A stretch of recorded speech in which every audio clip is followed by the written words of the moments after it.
एक समय की बात है। चंदरपुर गांव में एक बूढ़ी औरत अपने बेटा के साथ रहती थी। उसका नाम जग्गा था। जग्गा की वजह से उसकी माँ बहुत ही परेशान रहती थी। वह कोई काम हिल्ला तो करता नहीं था, वह सारे दिन सोता ही रहता था।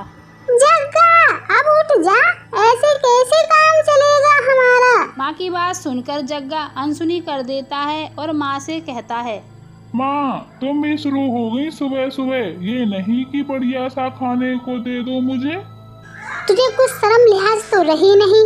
ये नहीं कि उठ के कुछ काम देख लूं, घर में कुछ खाने को होगा तभी तो मैं तुझे खाने को लाऊंगी। जा जल्दी उठ और जाकर कहीं काम हिला दे, तभी खाना बनेगा हमारे घर में। माँ के इतने कहने पर भी जग्गा के कुछ असर नहीं होता। फिर माँ वहाँ से चली जाती है।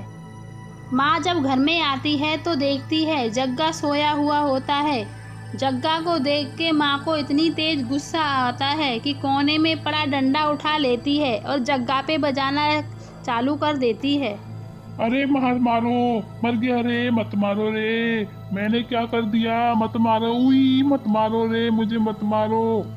माँ छोड़ दो मुझे, क्यों मार रही हो मुझे, मैंने क्या किया है, छोड़ दो, कोई तो मुझे बचाओ। माँ मैंने क्या किया है ऐसा जो मुझे मारे ही जा रही हो। नास पीटे, सुबह से शाम हो जाती है, तेरी नींद ही पूरी नहीं होती। आज तुझे मैं नींद पूरी करवाती हूँ। तभी कुछ गांव वाले घसीटा की आवाज सुनकर वहां इकट्ठे हो जाते हैं और उससे कहते हैं, अरे क्या हुआ घसीटा की माँ, क्यों मार रही हो घसीटा को। क्या बताऊं तुम लोगों को, ये सारे दिन निकम्मों की तरह खटिया तोड़ता रहता है। बस सारा दिन खाता है और खटिया तोड़ता है। हाँ, ये बात तो तुम सही कह रही हो। फिर सभी गांव वाले मिलके घसीटा को समझाने लगते हैं। देख घसीटा बेटा, तेरी माँ बूढ़ी हो चुकी है, वो कहाँ तक काम करेगी अब। कोई ना कोई तो तुम्हें काम करना ही पड़ेगा। गांव वालों की बात सुनकर जग्गा मन ही मन में कहने लगता है, ये गांव वाले मेरा पीछा नहीं छोड़ेंगे, मुझे कुछ ना कुछ तो काम हिल्ला करना ही पड़ेगा। ठीक है, मैं कुछ ना कुछ तो काम करूँगा, पर मैं काम क्या करूँ, पर मुझे तो कोई काम भी नहीं आता है। इसे को काम दे जो ये कर सके। चलो एक काम करो जग्गा, क्या तुम मेरे खेत की रखवाली कर सकते हो, और खेत की रखवाली करने के मैं तुम्हें पैसे भी दूंगा। यह सुनकर जग्गा बहुत ही खुश हो जाता है और मन ही मन मुस्कुराता रहता है। रात में रखवाली ही तो करनी है, दिन में आराम से सोऊंगा, ये कौन सा बड़ा काम है। और वह जग्गा खेत की रखवाली करने के लिए तैयार हो जाता है और जग्गा से वह आदमी कहता है, पर वहाँ पे एक दिक्कत है, दिक्कत भी बहुत बड़ी है, कभी तुम करने से मना कर दो। दिक्कत? कैसी दिक्कत है वहाँ, मुझे बताओ। लेकिन वहाँ एक चुड़ैल है, वह अपने खेतों पे घूमने आती है, जो भी उस चुड़ैल के पल्ले पड़ता है चुड़ैल उसे मार देती है। हाँ। यह सुनकर जग्गा थोड़ी देर तो चुप रहता है और फिर उसके बाद उससे बोलता है, अरे भाई, भूत भूत कुछ नहीं होता है, देखो ना माँ, भूत होता है क्या, कुछ नहीं होता, और मैं किसी भूत फूत से नहीं डरता हूँ। हाँ तो ठीक है, फिर तो रात को तुम रखवाली करने पहुँच जाना, ठीक है। और जैसे ही रात होती है जग्गा खेत की रखवाली करने के लिए वहां पहुंच जाता है और खेत पर पहुंचकर आराम से खटिया के पास खड़ा हो जाता है और कहने लगता है, अरे रखवाली तो होती ही रहेगी, पहले मैं थोड़ा सा टहल लूं और बाद में खेत की रखवाली कर लूंगा। इतना कहकर जग्गा को फिर नींद आ जाती है, वह गहरी नींद में सो जाता है। तभी जग्गा के कान पर किसी के रोने की आवाज आती है। इतनी रात को कौन औरत रो रही है। और जग्गा फिर से सो जाता है। तभी जग्गा को नींद नहीं आती है और जग्गा इधर उधर दौड़ने लगता है। तभी जग्गा को चुड़ैल मिल जाती है और चुड़ैल को जग्गा को देख के डर भी नहीं लग रहा। अरे ये कैसा आदमी है जो मुझे देख के इसको डर नहीं लग रहा।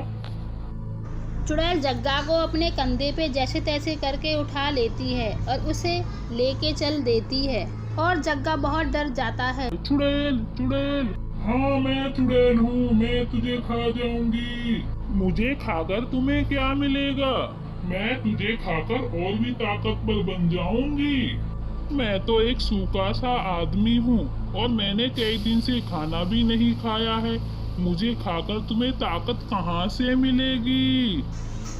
चुड़ैल को जग्गा की बात समझ आ जाती है और चुड़ैल जग्गा से कहती है, तुम खाना क्यों नहीं खाते हो? खाना खाओगे तभी तो मैं तुम्हें खाऊंगी।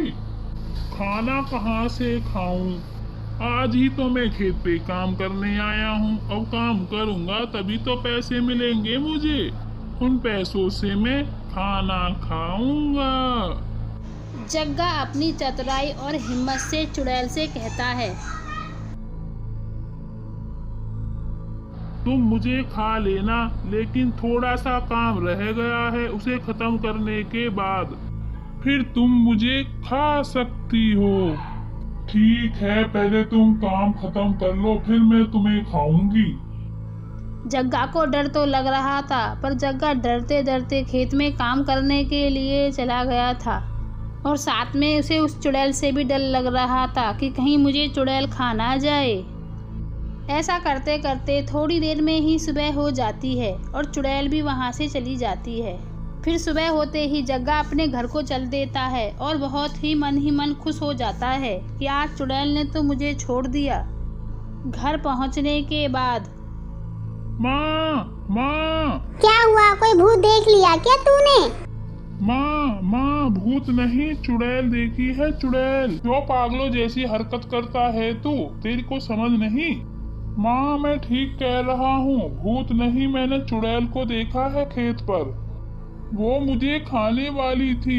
बड़ी मुश्किल से जान बचाकर आया हूँ मैं। तेरा ये नाकाम करने का बहाना है। तू चाहे कितने ही बहाने बना ले, काम तो तुझे करना ही पड़ेगा जग्गा। जग्गा बेचारा माँ से कहता ही रह जाता है, पर जग्गा की माँ उसकी एक नहीं सुनती। और फिर जग्गा अपनी माँ से कहता है और उसको भूख भी बहुत तेज लगी थी क्योंकि रात भर से वह खाया हुआ नहीं था। माँ मुझे बहुत तेज से भूख लगी है, मुझे खाना ला दो। तभी जग्गा की माँ जग्गा को खाना लेकर आती है और जग्गा खाना देखकर खुश हो जाता है।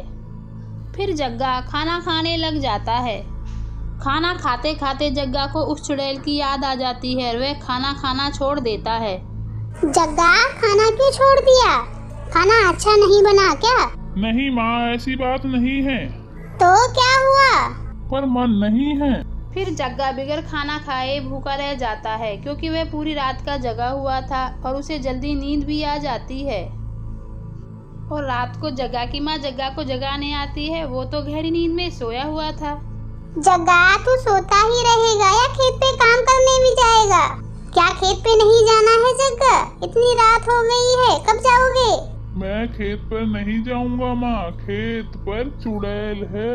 जग्गा, मैं तेरी एक नहीं सुनूंगी। बड़ी मुश्किल से तो तुझे काम मिला है, वो भी काम करने के लिए तू मना कर रहा है। जग्गा को लाख मना करने पर भी उसकी माँ नहीं मानती। फिर भी जग्गा को खेत पर जाना ही पड़ता है और खेत पर पहुँचने के बाद जग्गा खटिया पर बैठ जाता है और इधर उधर देखने